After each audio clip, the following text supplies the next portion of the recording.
This is a Seiko Pogue from 1970. It's had one owner from new who wore it for over 25 years every single day, and I can see every one of those years in its usage. It's come to me for some much needed maintenance and care and love to try and resurrect this watch for the owner and give him back some lovely memories as a result. So if you like this, then carry on watching because it starts right now. Hello, my name is Mike and I'm a Seiko holic. Yes, I am, because once again we are bringing a Seiko to the channel, and I know some of you think I've done far too many, and this time we're also doing a Seiko Pogue, but I had to do it. I wasn't originally going to film this one. It was sent in by a guy called Alan. It had a lovely charming story. Alan was 19 in 1970 and he met his wife-to-be at the time. She was only 18. She went on holiday to Mallorca, came back, brought him a present. Brought him the watch that you've already seen so far, this Seiko Pogue, which is actually dated July 1970. So it's probably about spot on, isn't it, really? Which is good. Alan wore the watch many years until it stopped running. You can tell by the state of it that he wore it to death, quite literally. He took it to Seiko in Maidenhead in the UK, who flatly refused to work on it. Haven't we heard that story before? Seiko Turtle, for instance. And yeah, they just said, we don't have the right parts. It's something I hear a lot, and something it's backed up in all the comments of videos that I've done where Seiko refuse to work on a watch or work on a watch and ruin it. So there he was. It's languished in a drawer ever since. He just happened to see the Seiko Turtle video, saw what I did on there, and then watched my Seiko Pogue video, which I've got on here. Got in contact, and I like the story because he's celebrating his golden wedding anniversary in April, which is really only a few weeks away, and he'd like to have the watch on his wrist for that celebration. So that's lovely, isn't it? Bit of pressure for me because I've had the watch for about 3 months and I haven't done anything with it until now, and it's almost mid-March, so I've left it to the last minute, but let's see what we can do. I cracked the back open and there's some problems I saw straight away, and I figured, you know what, this might make some interesting content. So here we are about to film. So I'm going to shut up. We're going to put it on the Timegrapher first, have a look at how ropey it is, and then take it apart and see if we can get it running again properly. So I just thought I'd quickly show you around it. It's had a lot of life, a lot of use, and why not? They are great watches. This, I mean, strictly speaking, it's not a Seiko Pogue because it is the 6139 6001. It's a bit of an early model. These movements, the 6139, if you don't know, were Seiko's first ever automatic movement, chronograph movement, and it was pretty much almost the world's first automatic chronograph. There's arguments that these were the first mass-produced ones, at least, and equally it got its name through Colonel Pogue, who flew in the Skylab mission. I can't remember what date that was now, and that was in space, of course. Colonel Pogue, he took his Seiko in his pocket because he didn't like the Omega, and he used this to do the timings of his thruster bursts while he was up in space, and didn't tell anybody for years until eventually it came out, and then this suddenly became the Seiko Pogue and the icon it is today. So I did another video a while ago, a few years back now. This is mine. Everything is aftermarket visuals, but the case and the movement are original, and I made mine out of spare parts, a bit of goodwill, and just wanted the best looking one. Refinished all of the case, but it's still nice to see an original. The original, if you like, is the 6005. They're a lot more sought after. Right, so let's put it on the Timegrapher. You can see that it is trying to run. I've manually wound the mainspring with a screwdriver, and this will give us a good idea of just, well, how it's performing, let's put it that way. And straight off the bat, let me just zoom in there. Yes, we have the snowstorm of doom. Again, if you're watching this and you don't know much about watches, what we're looking on this machine, it's going to tell us how accurate the whole thing is running. So we have rate, this is seconds per day. So at the moment this is 309 seconds per day slow. We'll have amplitude, which is the spinning of the balance wheel, and the beat error is, well, something else that I would explain in greater depth in other videos. So we would be expecting to see some nice straight lines across here representing the tick and the tock, and we're not. We are seeing a complete and utter snowstorm. So that's not what we want to see, and that's what we're going to try to remedy in this video. Another little interesting fact, we've got 6309 6001 waterproof, and this is for Seiko collectors. We call these proof watches because I think after 1970 or during 1970 they changed it to water resistance. I guess because it ain't always going to be waterproof, is it? Let's face it. So they have to change their terminology. And if we're dating it here, the 0 is going to represent 70 because we know the year these were made in, and 7 is the month. So that's July 1970. So an early one. Taking the case back off, I can tell you now, it has never been serviced. At least there's no marks. And this is what the movement is looking like. And, you know, it looks dirty.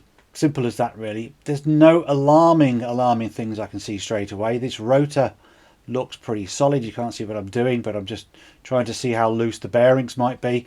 Sometimes the bearings go in here, and then you get rubbing on the case. You can just see there's a ever so slight rub there, but given the age of the watch, we can forgive it, and I've seen far worse.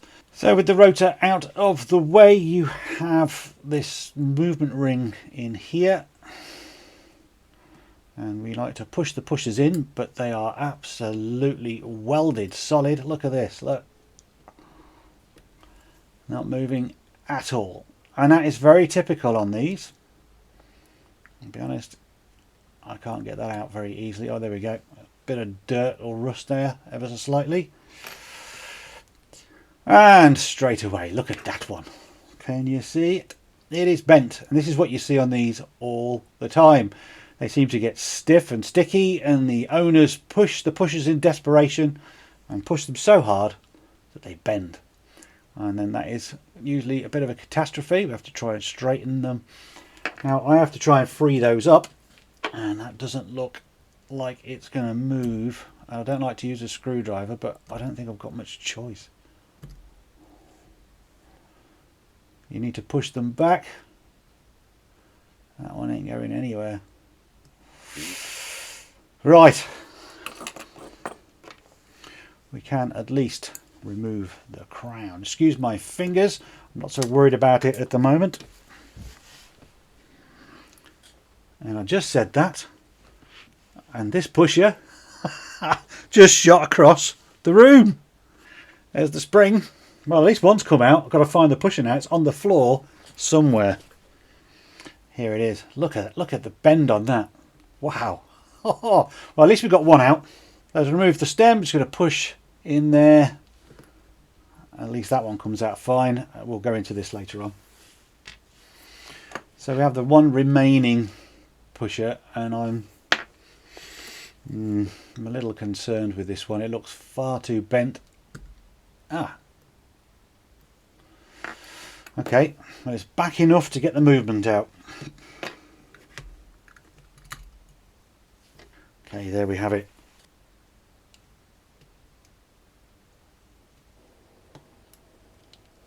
Okay, now the movement is out the case, the hands are off. We can see the lume plots are really rotten. I did a video on re-luming a dial recently, and I showed this watch in that video actually, because Alan would like me to re-lume these plots and the hands, which is well, I don't mind doing it for myself. I don't always like doing it for other people because things can go wrong or they can have perceptions, but I think in this case they are that bad that anything I do can be an improvement. So we'll look at that a little bit further down the line, and I'm guessing I won't want to use bright white. I'm going to have to just tone it down a little bit, or else it's going to look really obvious. Right, so, and also another thing to note, the case. See the pusher?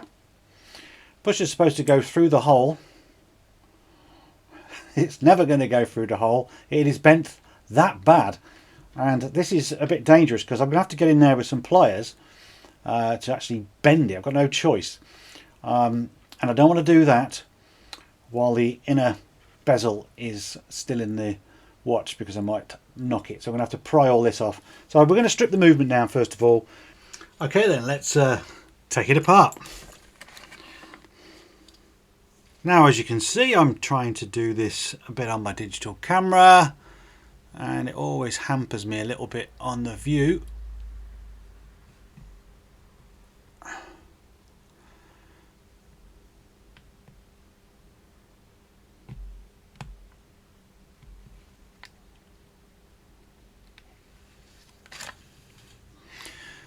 And the C-clip has decided not to come off properly. There we go.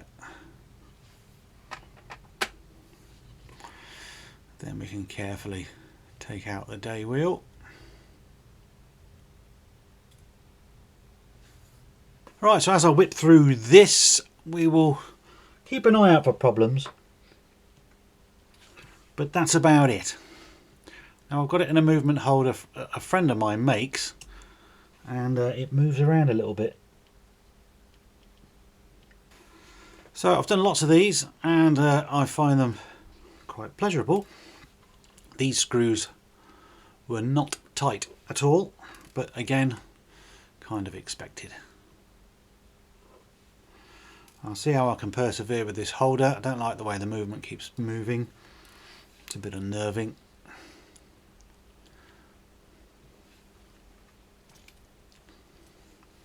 And we've had another little jump. This spring is the jumper for the date wheel, and sometimes they stay in place, sometimes they don't. And as you can see, the movement's come out of its holder again, and I don't like that. I'm going to swap it. Back on the Persian holder, a bit safer. And I can tell this is an early one because this little wheel here is made out of steel, because quite often they're plastic. And I know every time you guys see plastic in a movement, you all scream in the comments that you can't believe it's got plastic in it, but Seiko were using plastic. Here's a little bit more there. And, you know, guess it's less friction, etc, etc. These parts do fail, and maybe that's why they're made out of plastic, so it saves perhaps the movement later down the line. And they fail because this is all part of the date function. When it changes at 12, and if it gets stuck and things like that, I guess people get a bit over exuberant with the crown, just like they've done with the pushers, and they try and turn it too much and it chews all the threads up, or the teeth up should I say.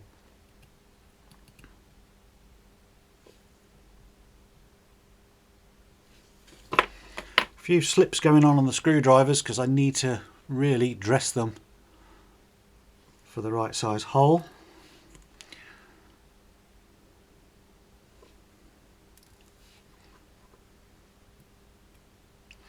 But so far all I can see is dirt.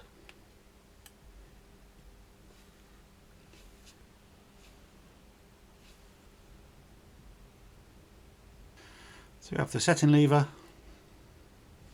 This here's the yoke. And did anyone see that spring? Screw, sorry, I forgot about that. Here it is. I'm not having a bit of a moment today, aren't we? Screws flying all over the place and springs. And that is the usual woe of this hobby. So look, we're almost complete the strip down on this side. I want my thicker end tweezers. Just turn this round so I can see it better. This is a big meaty screw, this is. Spring. There we are. And this screw and the two setting lever screws are identical, they're all the same size.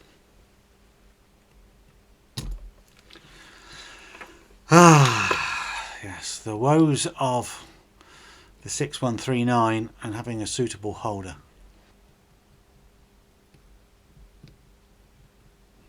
That side's complete, other than the shot jewel, which I will take out shortly. And what can we see but just grime grime and dirt, look, all here. Might be a little bit of water ingress or something that's happened there, but nothing untoward. Alright, want to get the balance out of there.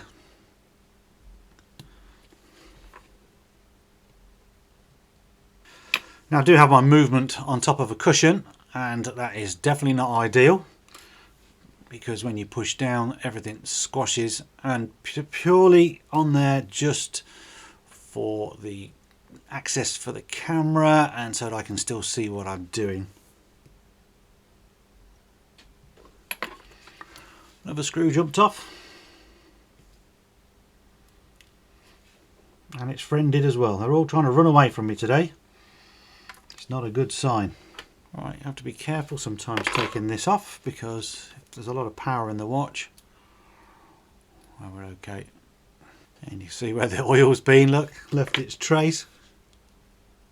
And these parts are coming off are just to do with the automatic, they call it the automatic framework, and that's just how the rotor transfers its power down here, where are we, into the mainspring barrel there. Unbelievable how loose that screw was. Let's see if this one's the same.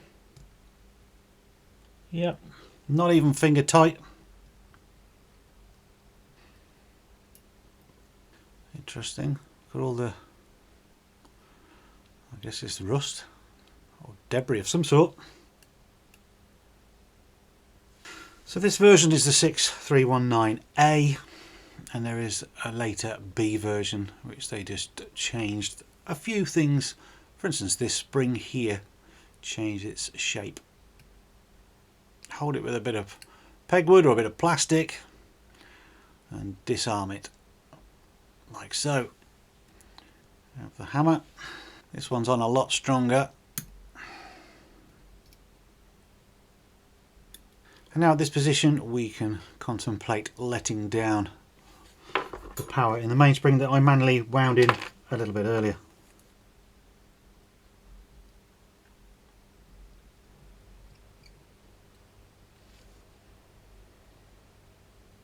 Just checking that for shake, because this is a typical failure part, but I think there's that much gunk in there. Can't really tell. Clearly, I was going to say there's a lot of wear, but there's not. That's just gunk, isn't it? We might be lucky. Bit of rust creeping in. I keep using the wrong size screwdrivers as well. And using the wrong size will cause you to slip. But as I say, in most of my videos at least, I'm just hobbyist. You can probably tell that. Nowhere a professional, although, you know, what is a professional at the end of the day? Is a professional a trained person with qualifications, or is it somebody who's just been doing it for a long time? Actually, was something that my local watchmaker said to me. He's an older gentleman in his 70s, been doing it for 50 odd years, not a qualification in it at all, but he has all of that experience. I deem him as a professional. He doesn't. He says, I'm not a watchmaker, I'm a watch repairer. And I kind of like that. It's quite modest. So this is the crown wheel. I need to remove that.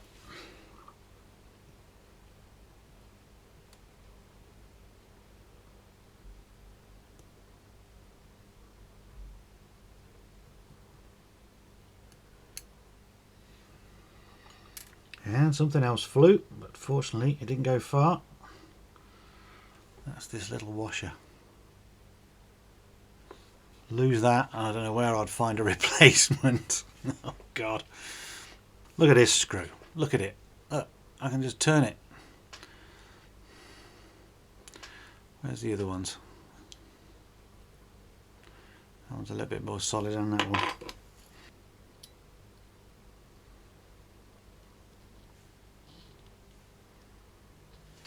Chronograph wheel, like gold dust. Never damage this wheel if you can help it. Very hard to find, and essentially the heart of the entire watch.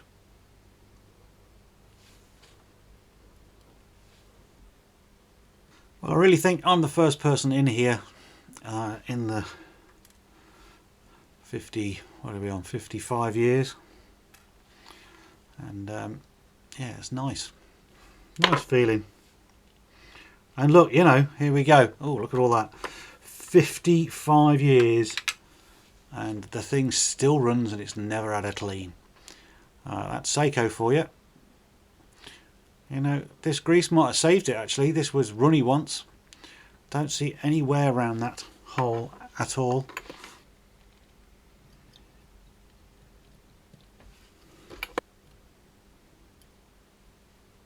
This is a flathead screw and it's the only one in the movement.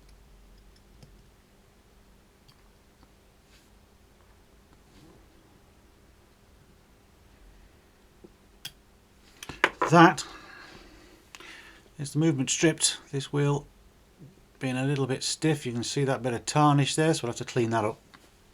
Watch is now stripped, didn't take long, 18 minutes, and that's with me talking and setting two things up as well. And just going to run it through the cleaner probably 2 or 3 times because it's particularly dirty. Pin polish the pivots and then look at the dial. Got to try and rush through some things in this video to make it not too long. So the dial, well, you'll see a bit of cleaning and then the dial, I guess. This is called pegging out. Basically get a bit of peg wood and you're rubbing it into where all the pivots go and bearings go and such like, because they've all got all the old dried and greased up oil in there that doesn't always come off straight away in the cleaning machine, so you give it a bit of a helping hand with a little bit of peg wood. Pop the barrel open, have a look at the state of the mainspring. Plenty of old oil that's turned into like a, well, it's almost a powdery grease. Remove it and we'll give that a really good clean. Of course, peg out as well that bit there in the centre, because that also can cause drag later on if there's a bit of crap that's been left in there. I always use a bit of Rodico just to get as much off as I can. Here I'm cleaning the pivots on the wheels. I go for all of the wheels basically, clean them all up, polish them up with this little tool, and that again is going to help again. Pre-wash now, old cleaning fluids goes into the ultrasonic, and that will get again a lot of the grease off. The cleaning fluids are so expensive that it's best to do a pre-wash, I think, on a really old watch like this before I put it into the main machine. I've not put the main machine in the video, I'm afraid, but you've seen it in others if you're regular to the channel. Right, before we get on with the rebuild, just want to show you what's in front of us now. This was sent to me by one of my subscribers called Nick, fellow Brit, fellow watch repairer, who's tried to solve a problem that we all face, which is storage.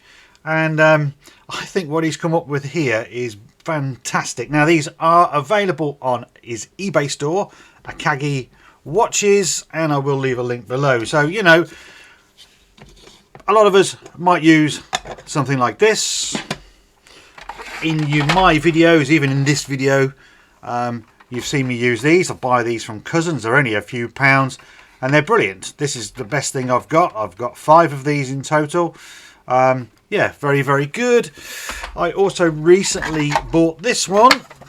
Here's another one. Big long tray, because I was trying to solve the problem that Nick's already solved, which is how to put a whole watch in a box.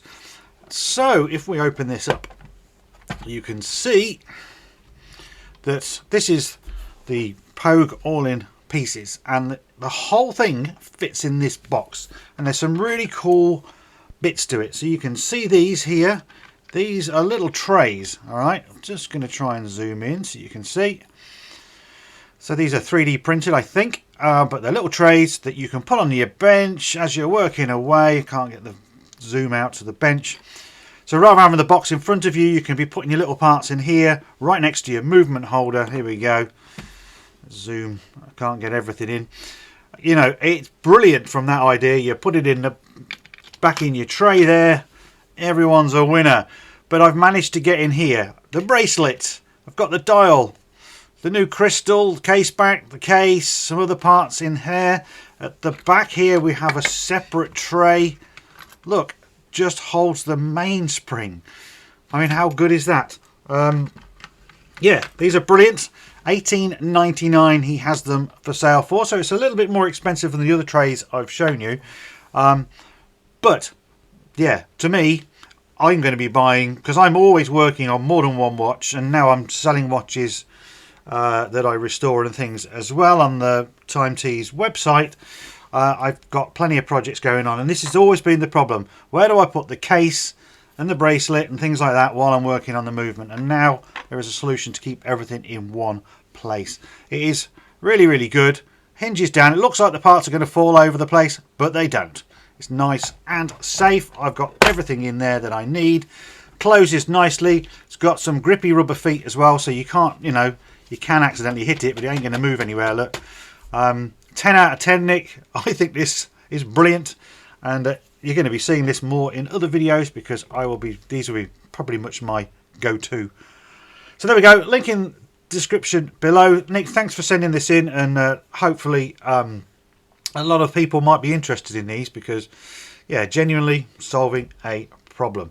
One more thing to show you. It's a bit of a top tip if you're working on the 6139 movements. So this chronograph wheel, which you can see here, has to be oiled. It has to be oiled just down here near the leaves, actually. And to do that, normally you've got to hold the wheel, push down on the leaves, and try and poke a little bit of oil in to the slot. What a few of us that I know of, some of my friends, all in Russoff, I'll give him a name shout because he's the one at first shown me this. Yeah, you basically build the whole bridge plate back up with all the chronograph works on it, so then you can basically activate the clutch. The clutch is pulling here on the wheel, and therefore it's now exposing that bit we got to oil. But equally, you can test. So I've not oiled this yet, but if I get a blower, what we're wanting to see is the wheel moving absolutely freely, as you can see. Sometimes in there where we're going to oil, it gets a little bit rusty or dirty and stuff, and that wheel does not spin freely. It's only balancing in here other than being held by the clutch. If I actually press this pusher and release it, then the wheel is completely free. So there might see a little bit of wobble, but we don't really worry about that because it's not completely in place. But a really good tip, and a good way also to test if you're fault finding that your chronograph wheel is okay, because this is the heart of the watch. This thing goes wrong, it's an expensive repair bill. So we're looking side on, and this is where I've got to try and get some just in that tiny little crack there between the two. And the best way to do it is just get a bit on the oiler, get close, capillary action should draw it in, and then just mop up a little bit of the excess, and that's all you need to do. It's not easy. That's all I'm going to say. I usually make a mess, and that's why I don't want to show it on camera. I'll save a bit of my own dignity. Okay, I'm going to quickly rebuild the movement. We've got a lot still to do because we want to do that dial, so just enjoy the next few moments of a very fast assembly. Here I'm using a bit of fixer drop. It's like a chemical, and I'm putting the capsules in there, pallet fork and the escape, and that will help keep the oil, as you can see here going on the capsules, in position.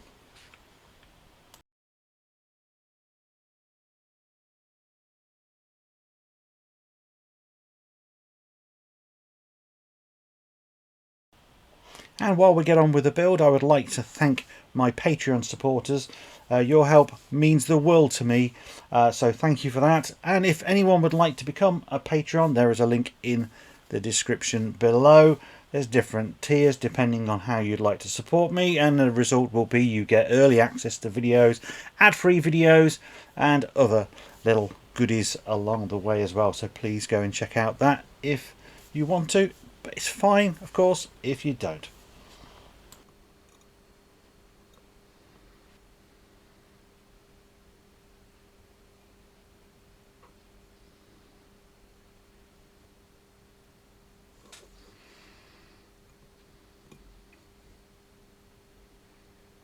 Bit of Seiko S4 grease.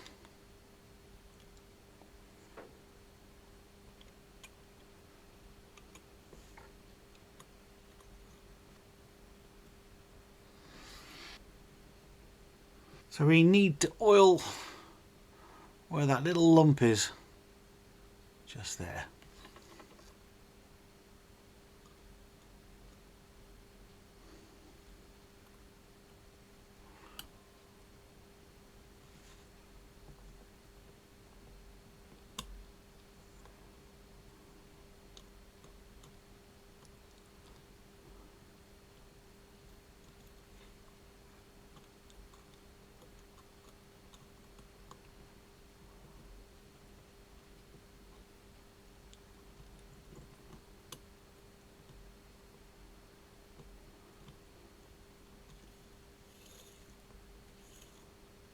That will sound rough because there's no bridge on the top here.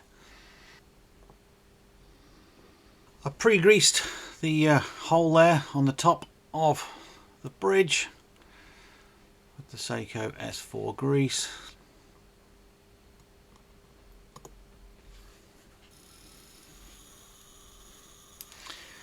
There we are, it's kind of working. It'll be working better with the bridge on.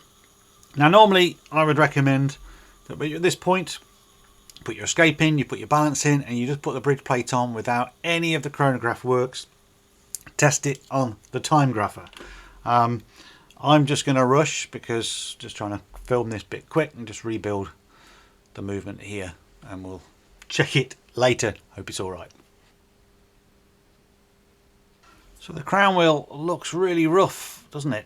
But I think it was once painted black. Wasn't there a Rolling Stone song called Paint It Black? I believe there was, but yes, it's definitely sort of crumbled. It's been through the cleaning machine a couple of times and it hasn't made any difference to it, so if it's not flaking, I'm guessing it's alright. Just got to pull this lever back to engage the teeth.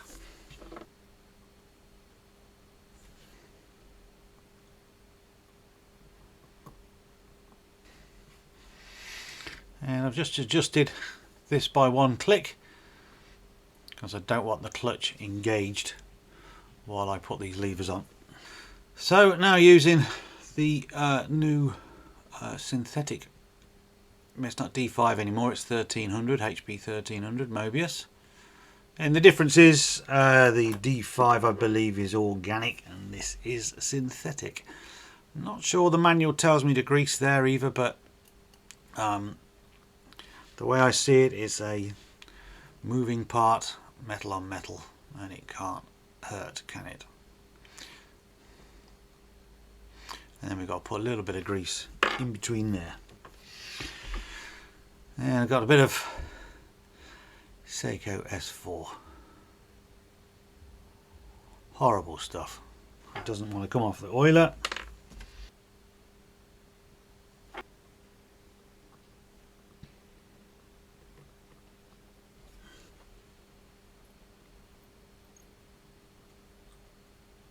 Need to put the pallet fork in, and I've got to do that on my other microscope. Okay, the escape is in. Just easy to do it now because when the bridge goes on here it covers it up.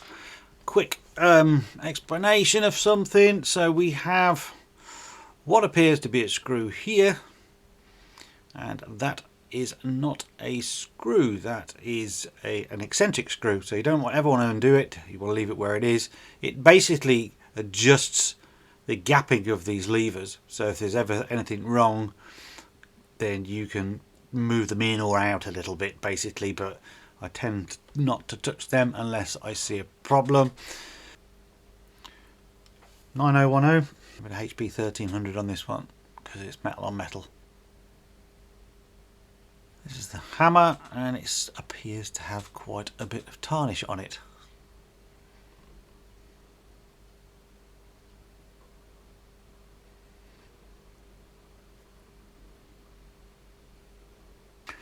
Might look a bit rough, but that's a pusher.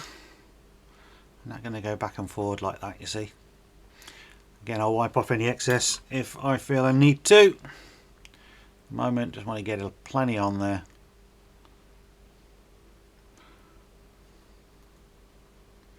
It's all on the other side, isn't it? There we go. And that's because we got the big spring of doom. Loops around this post here, over that lever just there. And then you have to hold it in position get a big pair of tweezers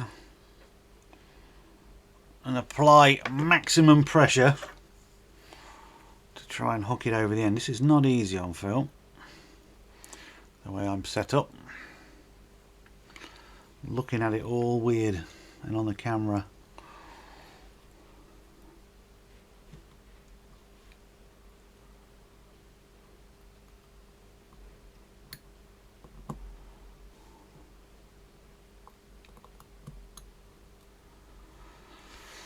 There we are. My pegwood looks filthy.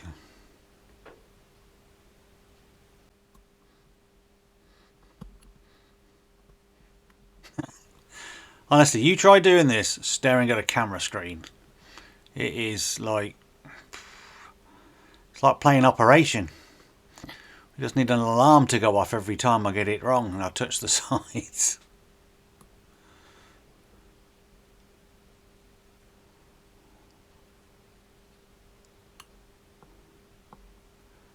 To be honest, it's not going under there very well, is it? Doesn't look like it's going under there very well.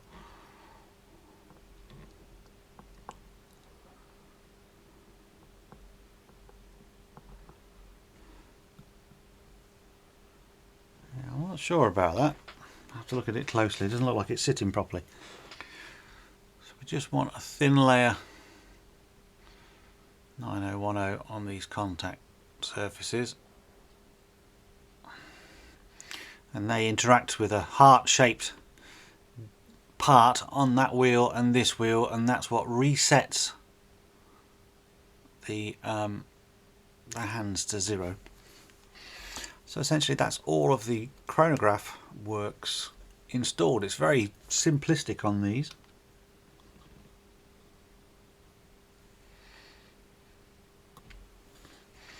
So I'm just going to hold it down a little bit, put the screws in loosely, and then I can line it all up. There's a bit of wind in the mainspring, and now's the best part, putting the balance on. Bit interesting on these because you've got this sort of double bridge.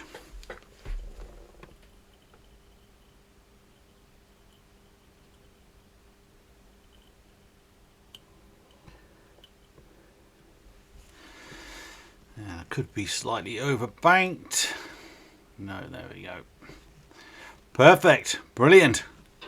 It's beating, and it appears to be beating well. So we'll get the 2 screws in, and I've got to do a little bit of oiling probably off camera to speed things up.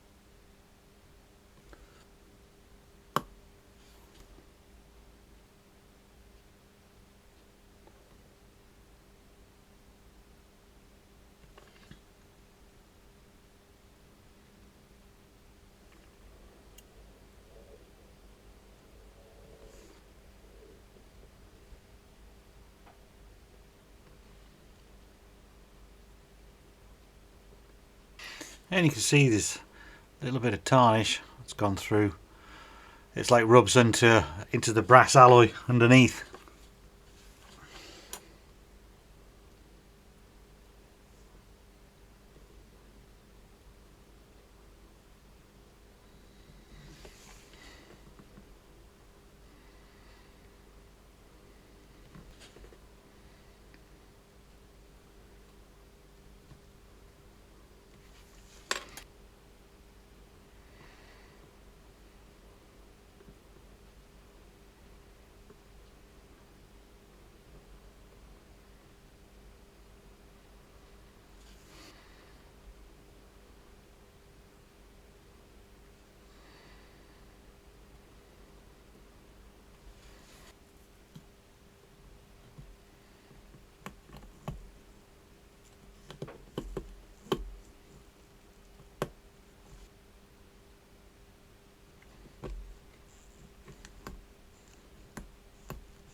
There's a lot of power in this spring here.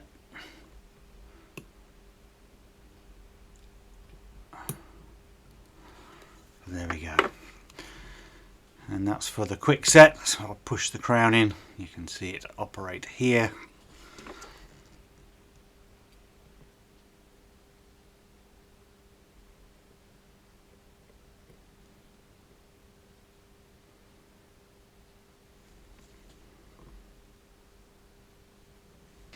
A little bit of plastic.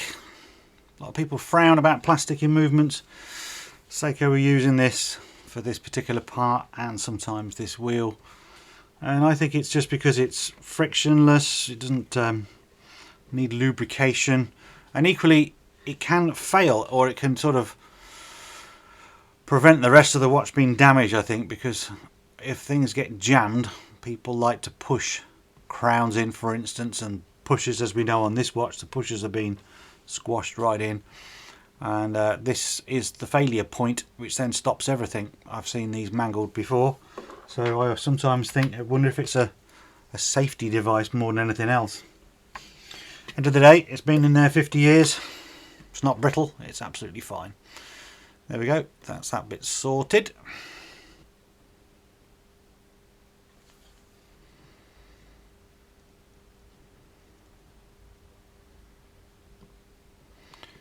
And by pre-greasing, it's not really worked there, has it? Just trying to speed things up.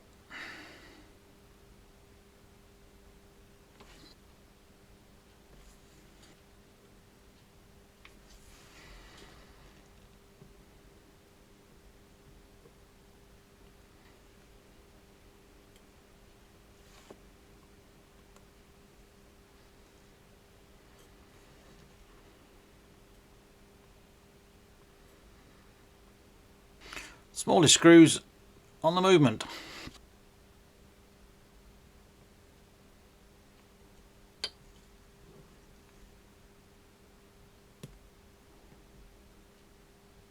And the C-clip always puts on the opposite way to what you might intuitively think, and that's so you can get your screwdriver under it, or the next watchmaker can get your screwdriver under it and remove. We'll just test that. Quick set works. So we won't put the automatic works on because we need to keep it off for when we put the hands. So I guess now it's time to put it on the Timegrapher, have a quick look at how it is, and then we can concentrate on that dial. Here we are on the Timegrapher, and well, I was hoping for a bigger amplitude, if I'm completely honest. These 6 series don't typically get the greatest of amplitude, but I was hoping for, say, 230, 240 maybe. So maybe there's a bit of fatigue in the mainspring. Equally, maybe there's a little bit of a speck of dirt somewhere that I've missed or has fell in as I record. And equally, I need to let it run for a little while, get that oil into the right places. But we want to just quickly check a few things. So at the moment, the chronograph is running, and just quickly checking a few different places, and I'm just looking to make sure that the lines are pretty much going in the same direction, which is very important.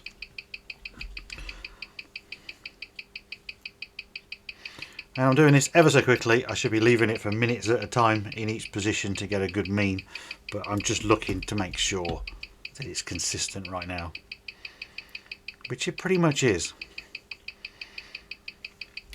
Put it in the dial down. I've also found recently with this, my Wishy Timegrapher here is quite old now, and I don't know whether it's showing signs of wear. I've found that I can sometimes get better readings when the watches are in cases as well. So anyway, look, everything in positional wise is consistent, or reasonably consistent. Yes, I know I've got to regulate it, but that's another story. I will now get the chronograph stopped, and we'll test it then, because then the clutch is working and we're hoping to see pretty much the same readings. And there we go. So the clutch has stopped, which is actually more of a stressful position for this movement to be in. And if there was any corrosion or something within that shaft, that's not the right word, but you know what I mean, the staff, then we would see again a decrease in amplitude. So I'm happy that everything is serviced correctly. I mean, let's not forget that Alan has wore this watch for a very long time, and it's never had any maintenance whatsoever that I can tell. And this is the results we're getting after all of that. Should I say neglect? It's probably not fair on Alan, is it really? But it's a testament to Seiko. You know, these things go and go and go and go without anything, and then you give them a bit of clean and oil and they still carry on going. It's remarkable, really. So I'm just going to tweak that a little bit, get it a bit better. But I think I'll leave it running and we'll tweak it later on in the case. Here's the dial, and this is where it gets a little bit nervous, I suppose, trying to remove that loom. I kind of agree that it's got to be done. It does look pretty terrible. And if you're a regular to the channel, you saw me do this, I'd like to say recently. It was a few videos back. It was quite a few months ago for me. So yeah, we're just going to try and chisel it away. I've got a bit of sharpened pegwood. Whether that's going to touch it, I don't know. We'll try.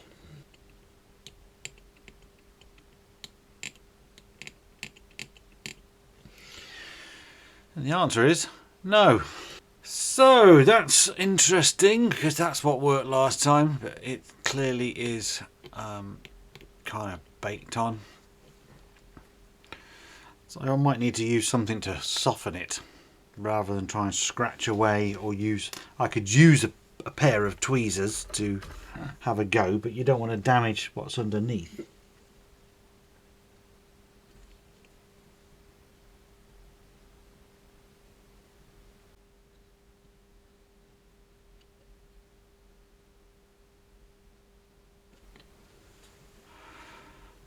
There'd be an argument to just scratch off the top layer, wouldn't there? Make it look fresh again. Yeah, so that's going to take quite a while, so I might need to do a little bit of experimentation just to see if perhaps a drop of alcohol, maybe something like that, might soften it. What I've got to be careful of course, is getting anything on the dial. So I'm just putting a bit of alcohol on the end of my pegwood.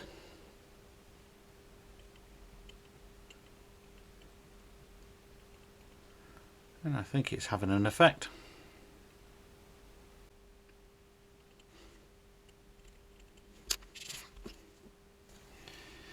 Now I'm guessing acetone would probably be the best product here, but I just worry about the dial.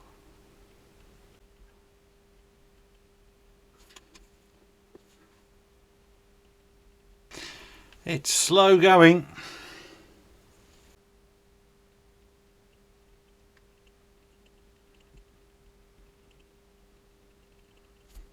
So I think you need to wish me luck, guys, because this is going to take a lot of time.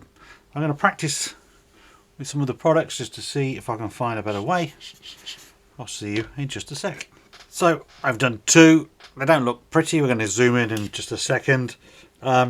Painstaking is the only word I can describe. Got to have taken 15 minutes or more just to pick away at those two, and I've used a tiny spot of acetone to try and soften it, and then I've had to go in with my smallest screwdriver just to dig in a little bit and break it up. So I'm going to kind of try and show you that. At this point, don't like what I'm doing. However, I think you're going to re-lume over the, I'm not going to say damage.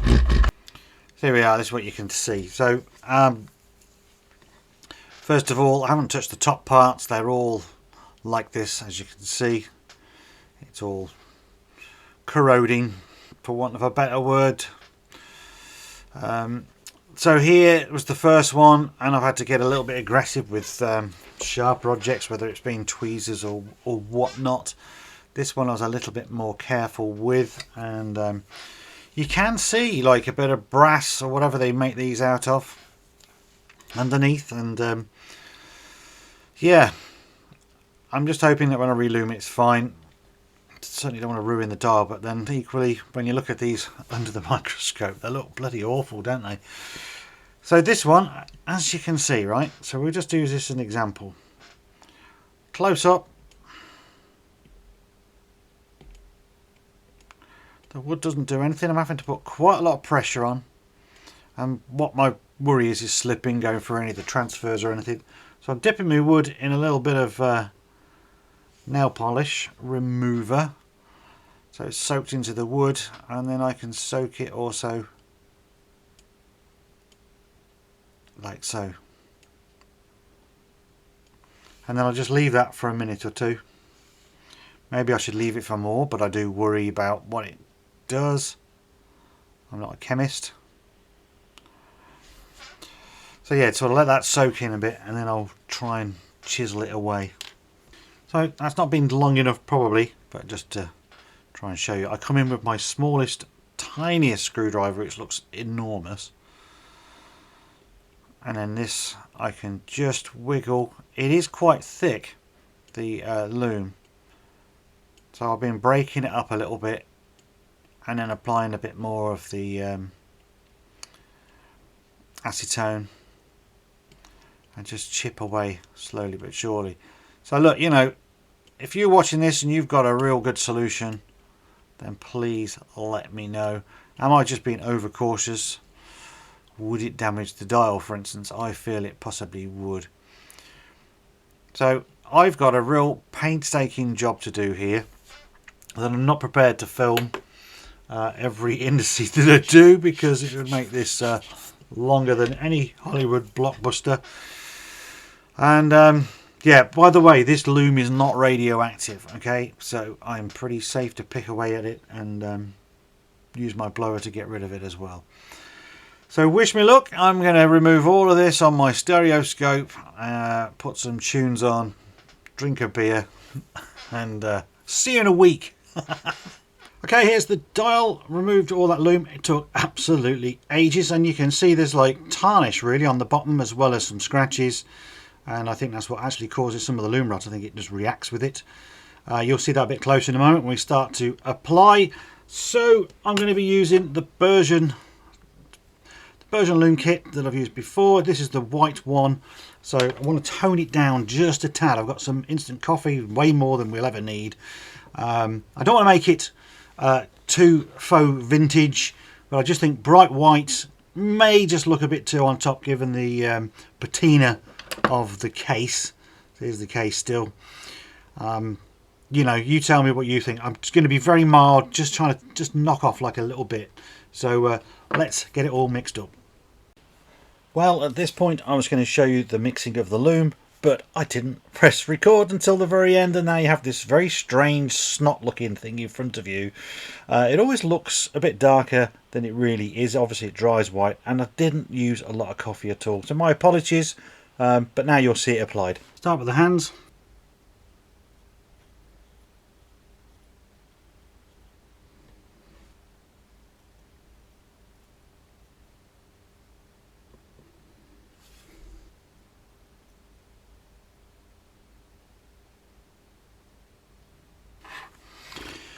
Alright, there you go. Sorry, it looks terrible, doesn't it, on camera? Right, the only reason I've got it on this plastic lid, which is causing all the dazzle, is because if I turn it over, I can get a good look on the underside, sorry, the smears, to make sure that it hasn't bled through or anything like that. Here we go. You can see I've just done one. I had to do it off camera to start with to make sure the mix was right. And it's a little bit runny, but it's kind of okay. So I'm going to try and do them all now in quick succession. And you can see sort of that bit of tarnish. So the key for me is to float it up to try and get a nice straight line at the back there, and then come out to the corners. I'm doing this all whilst just looking at the microscope, and of course it's quite runny, but it will solidify, and I'm assuming it might sink down a little bit. So to me, already being a bit of a perfectionist, I don't like that corner there. Can I slightly improve it? So there we go. Not sure about that corner either there, but right, let's just keep moving on. We'll be there all day otherwise.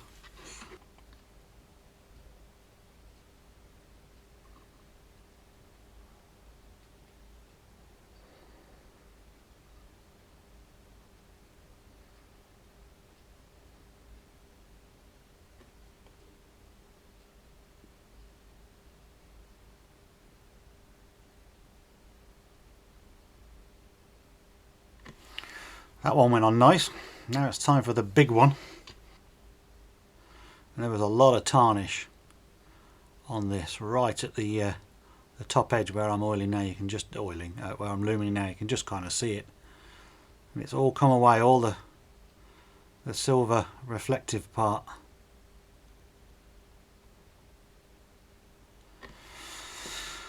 That wasn't too difficult. It does look very white though, doesn't it? I only used a tiny amount of coffee.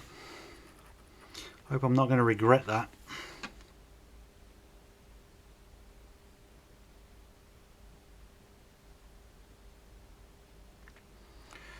So you put in the comments what you think about lume in general. I kind of see lume as a serviceable item, and I think if you can improve it, set your hands on that. I mean, it's the functionality, isn't it? It's seeing the watch in the dark. Some people like the patina.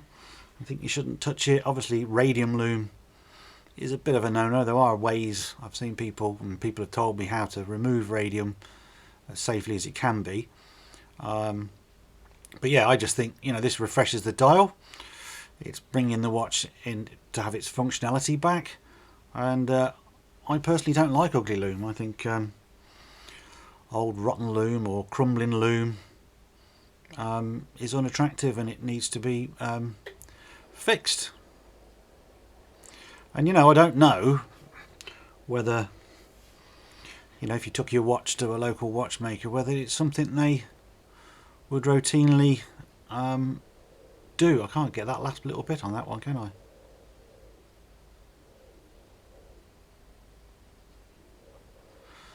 No, it just doesn't want to sit on that one, does it? Don't like it. Yeah, so like I say, leave your comments down below, and while you're there, why don't you consider subscribing and giving the video a like. Costs you nothing, really helps the channel. The algorithm likes, and it shows the videos to more people, and that's what any channel would like. The more views, the better. Makes it all worthwhile, all the effort it goes in, whether it's my channel or anybody else's that does this. See, this one's particularly, I'm talking, you see, and getting a little bit complacent there. Right, let's leave that to dry, see what happens. Hopefully it looks better than it does right now.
Okay, fresh off the polishing machine, see the state of my fingers, and I've left all the scratches on. I've literally just brought that brightness up, so it looks, well, a little bit cleaner, a little bit nicer. Same with the case back, that's quite shiny now. And I'm just going to mask off these areas and just reapply the circular brushing. There's no need to do that, but it's just mottled, a bit dirty and stuff. It's not going to take scratches out. It's just going to make it present a little bit better. So I'm just going to set up for that now. Quickly show you how I do that. Okay, steel plate, bit of Scotch Brite. This is Mercer brand, and I'm literally taped up with heat tape, all polished areas. Now obviously the compromise is this little ring here is going to get brushed as well, but that's okay. And just going to do some circular motions. And that's all there is to it. There are different grades of this stuff, so it depends how coarse or fine you want your brushing. And then if I just show you that now, let's try and focus in a bit. You can see straight away that looks a lot better, doesn't it? You know, so I'll just do a few more turns of that, and at least that has improved the look of the case. Nice little tip there for you. Hopefully you find that useful. And lastly, here's the pushers. So I've tried to straighten them. This was the really bad one, and it's a lot better, but it's still got some kinks in it. And this one is pretty good. Put some new gaskets on them. I may need to source a new one. They do aftermarkets, but they're not brilliant. So we'll see how we get on. I think they're going to work. They fit in the case well. So with that said, let me put the new crystal on, get the hands on all of that, and show the watch and all of its new lume and everything else. It's been a lot of hard work, this one, so I'm hoping that when I assemble it, it's going to look good. So here goes.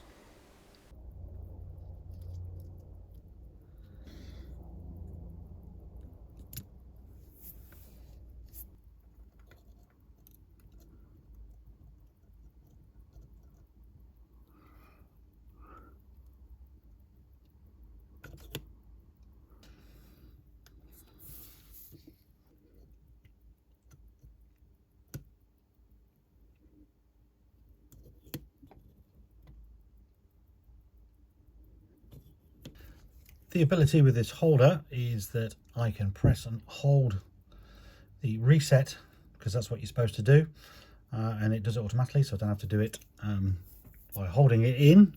Frees up my hands. And it's important to have the reset, because the reset is all about setting the chronograph hands to 12 in order for them to reset back to 12. Here's the internal bezel, and it's faded white look. It really should be that yellow colour. They all do this over time, and as far as I'm aware, there's no cure for it.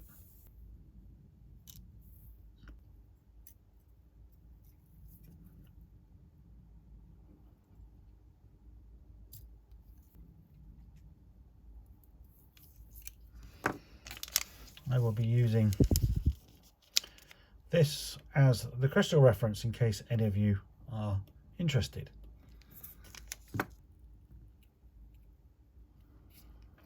And then for now, I just have to get it between the gaskets, keep it in one place, and then I'll end up having to put the bezel on, line it all up, and use the watch press. I've had to put the movement in so I can set everything to 12. Case backs on the lot, and this is in order to line up the tachymeter. So it's important to get the it right. So I have to do this probably off camera, and then I just use some masking tape as well once I'm in what I feel is the right position.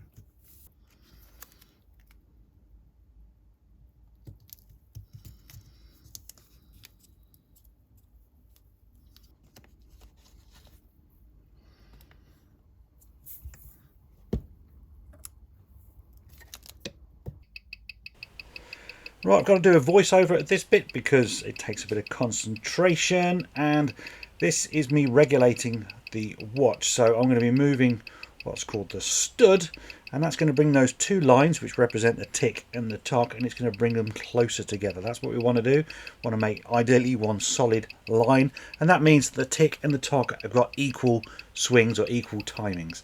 So there we go, one adjustment there, and we can see it's racing northwards on the graph, but the beat error now says 0.0. So that's great. And now I need to move the regulator, which is going to change the speed. At the moment this is running 27 seconds fast per day, and it's a bit of cat and mouse. You move it one way, you move it the other, and slowly but surely you get it where you want to. Here we go with another move. I mean, these are millimeters or half millimeter movements quite often, but there we go. I think that is adjusted, so I'll let it run for a bit, and then you now will see after a while what it's like. Amplitude is still a little bit lower than I'd want, but it's the best I can do at the moment.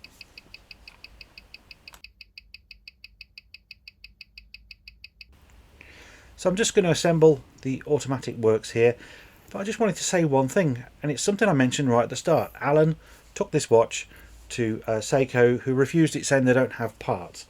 Now, I do literally hundreds of Seikos, and I can tell you that 99% of those don't need any parts at all. This watch is 55 years old. Here we are testing the pushes. They're still the original ones that I straightened.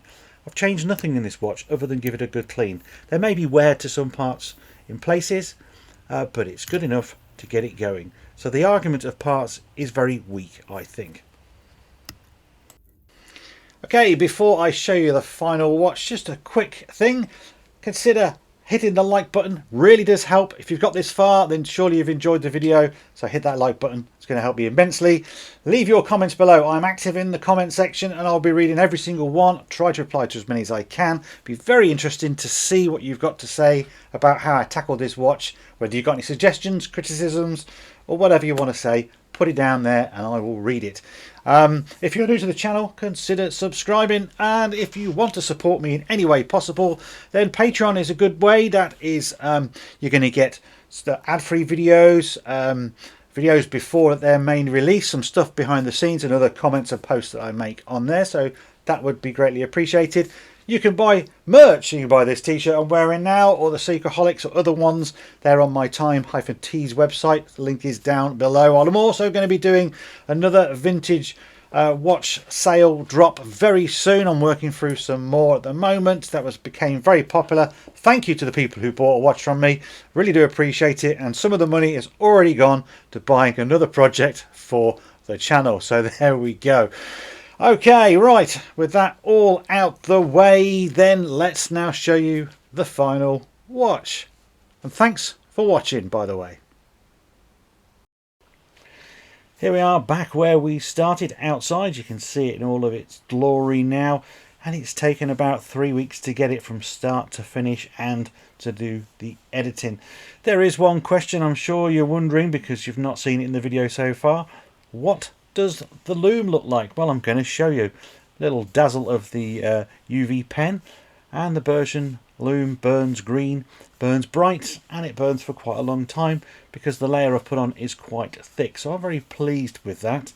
And so the watch, it doesn't look all that different. I mean, arguably in hand, with the little bit of finishing that I've done, and the new crystal has refreshed it certainly. And I'm hoping that when I send this back to Alan, that he's really pleased with the result, and it sort of rekindles that moment in his time, in his life, his early life, when his future wife presented him with this watch, which is a fantastic story.